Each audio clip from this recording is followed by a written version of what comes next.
We all know that when we're born, we're just taught to automatically follow our parents' religions. And most times, we're not really given the opportunity to learn and explore other different religious beliefs. However, there have been some people that decided to explore and learn more when they grew older, and they decided upon a different path that they wanted to follow.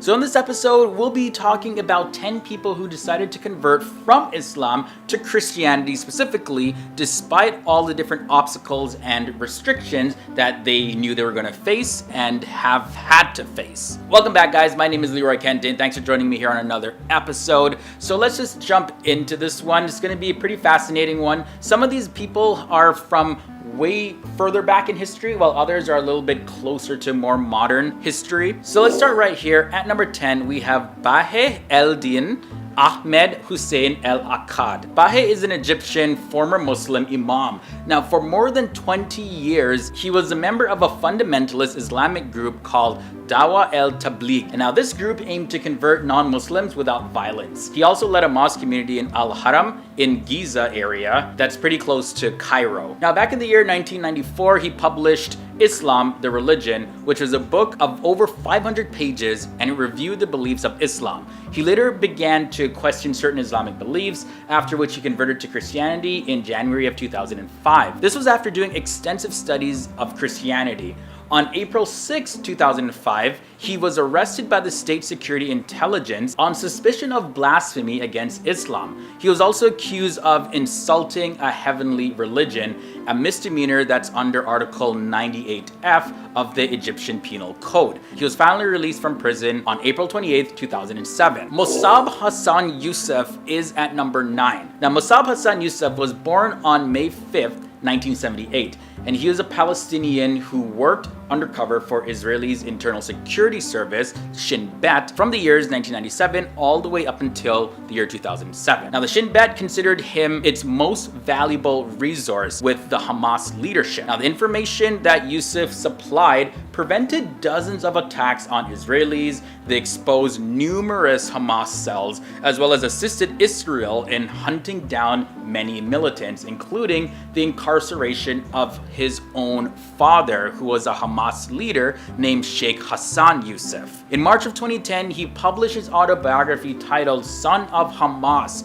In the year 1999, Yusuf converted to Christianity, and in 2007, he moved to the United States. And here we have Nazli Sabri at number 8. Nazli Sabri was born on June 25th, 1894, and she was the first queen of Egypt from the years 1919 up until the years 1936 as the second wife of King Fuad. Nazli was born into a family of Turkish and French origin. Following the passing of King Fuad in the year 1936, her son Farouk became the new king of Egypt, and she became the queen mother. Now, fast forward to the year 1946, Nazli left Egypt and went to the United States for treatment for a kidney disorder. And then in August of 1950, King Farouk deprived the queen mother, as well as her daughter, Princess Fatia, of their rights and their titles. This was all due to Fatia's marriage, which Nazli very much supported, but it went against Farouk's own wishes. She married Riyad Ghali Effendi, who was a Coptic Christian. Nazli later converted to Christianity, and she changed her name to Mary Elizabeth. Moving on to number 7, we have Muhammad Ali Saneldin. He was born on November 12, 1933 in Uruguay into a Lebanese-Argentine family. Now, he was an Argentine army colonel who participated in 2 failed uprisings against the democratically elected governments of both President Raul Alfonsin and President Carlos Menem in 1988 and 1990. He converted from Judaism to Roman Catholicism during his youth. And by the way, the Druze faith incorporates elements of Ismailism, which is a branch of Shia Islam. He remained a devout Roman Catholic throughout his entire life after that, and even devoting his men in the army to the Virgin of the Holy Rosary as well. Now, in an interview on his goals during his military career, he said this: "We fought for the same goal, which is nationality and the Christian faith." Abdul Rahman comes in at number 6. Abdul Rahman was born in 1965. He was an Afghan citizen who was arrested in February of 2006 and threatened with the death penalty for converting to Christianity. On March 26, 2006, under heavy pressure from foreign governments, the court returned his case to prosecutors citing investigative gaps. He was released from prison to his family on the night of March 27th. And on March 29th, Abdul Rahman arrived in Italy after the Italian government offered him asylum. His arrest and trial brought international attention to the apparent contradiction of the Constitution of Afghanistan, which recognizes both a limited form of freedom of religion and the Hanafi school of Islamic jurisprudence, which mandates a death penalty for male apostates from Islam. The case gained a lot of popularity and attracted widespread international condemnation, notably from the United Kingdom as well as, of course, the United States, both of whom led the campaign to remove the Taliban in the year 2001 and are the main donors to the aid of Afghanistan. Alright guys, so we've just looked at 5 people who converted from Islam to Christianity so far. But before we continue into the last 5, if you're enjoying this episode so far, you find this information interesting, be sure to leave a like on this video. It lets us know which FTD Facts episodes that you're feeling so we can bring you more of them. Also, if this is your first time here to FTD Facts, hit that subscribe button and ring that bell to be notified of our future episodes. We post videos daily, so come back tomorrow and the day after, and the day after that to keep on learning something new. So let's jump into number 5. We have Johannes Abbataranian. Johannes Abbataranian was born in Erzurum, Ottoman Empire on June 30th, 1861. He was born Muhammad Shukri, according to his autobiography, and was a Turkish descendant of the Islamic prophet Muhammad. He was born into a Muslim family, and his mother was deaf and blind and mute as well, and she passed away when he was only 2 years old. His father was a dervish. Now, dervish or darvesh in Islam can refer broadly to members of a Sufi fraternity, or more narrowly referring to a religious mendicant who chose or accepted material poverty. Johannes was originally a mullah in Turkey who converted from Islam to Christianity and later became a missionary for the Swedish Mission Covenant Church in southern Xinjiang. He has also translated the New Testament into different languages. Chamillionaire comes in at number 4. He was born Hakim Suriki, and he was born on November 28, 1979. He's better known by his stage name simply as Chamillionaire, and he was born to a Muslim Nigerian father as well as an African-American Christian mother in Washington, D.C. He then moved to Houston, Texas at the age of 4 years old, and his parents divorced in his teen years. Chamillionaire, if you don't know already, is an American rapper, entrepreneur, as well as an investor, and he began his career independently with local releases back in the year 2002, including the collaborative album Get Your Mind Correct with fellow Houston rapper, as well as his good childhood friend Paul Wall. He signed to Universal Records in the year 2005, and he released The Sound of Revenge under Universal. Chamillionaire is also known for his most anticipated mixtape Messiah series, which ran from the years 2004 up until 2009. Next up at number 3, we have Soraya Esfandiria Bakhtiari. Soraya was born on June 22nd, 1932,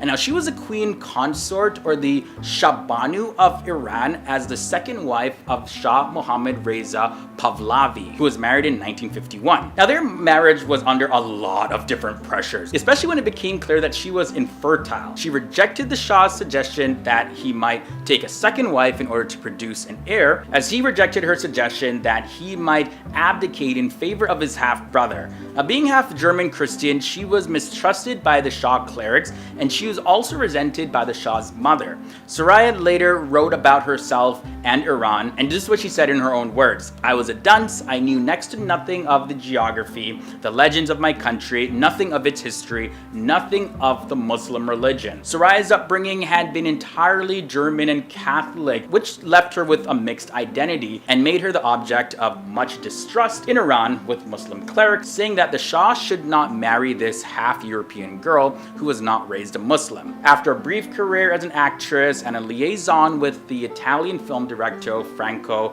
Indovina, Soraya lived alone in Paris till her passing in the year 2001. Now let's talk about Rima Faki, who comes in at number 2. Rima Faki was born on September 22nd, 1985, and she's a Lebanese and American actress, model, professional wrestler, as well as a beauty pageant title holder who won Miss USA back in the year 2010. Now, during and after the Miss USA pageant, her religious and ethnic identity became the subject of widespread discussion. I actually remember seeing this all over the news. I even watched this pageant, to be honest, live on TV. Now, she was quoted as saying, "I like to say I'm American first, I'm an Arab American, I'm a Lebanese American, I'm a Muslim American." And many Arab Americans celebrated her win, but some Muslims felt that she did not properly represent their religion. And then later in 2016, Rima Faki converted to the Maronite Church, which is an Eastern Rite of the Catholic Church, from Shia Islam upon marriage to a Lebanese-Canadian music producer named Wassim Slaby. And by the way, he's known as Tony Sal. And finally, here at number 1, we have Imad-ud-Din Lahiz. Imad-ud-Din Lahiz was among the 4th generation of Islamic scholars in the family. Now, his father, Muhammad Siraj-ud-Din, his grandfather, as well as his great-grandfather had all been scholars. The Lahiz family was from Panipat, which is a town in the modern-day Haryana state of India. The Muslims of Panipat had a reputation for being zealous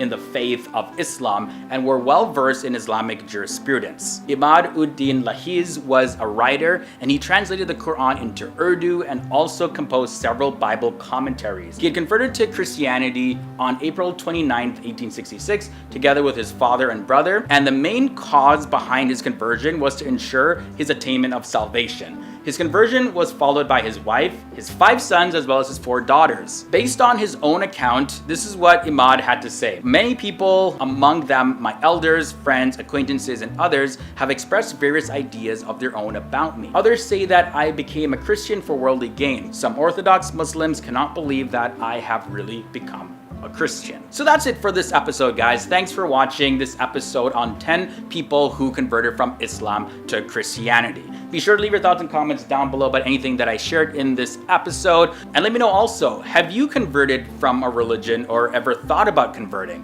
Whatever your religion may be, let me know down below. Now, before I get out of here, just a reminder, my social media links are below in the video description section. Also, I'm going to leave you with a related episode. It's going to be coming up at the end screen. So enjoy that. You'll definitely learn something new. I'm going to get out of here, as you can watch that right now. My name is Leroy Kenton, and I can't wait to see you next time in another episode.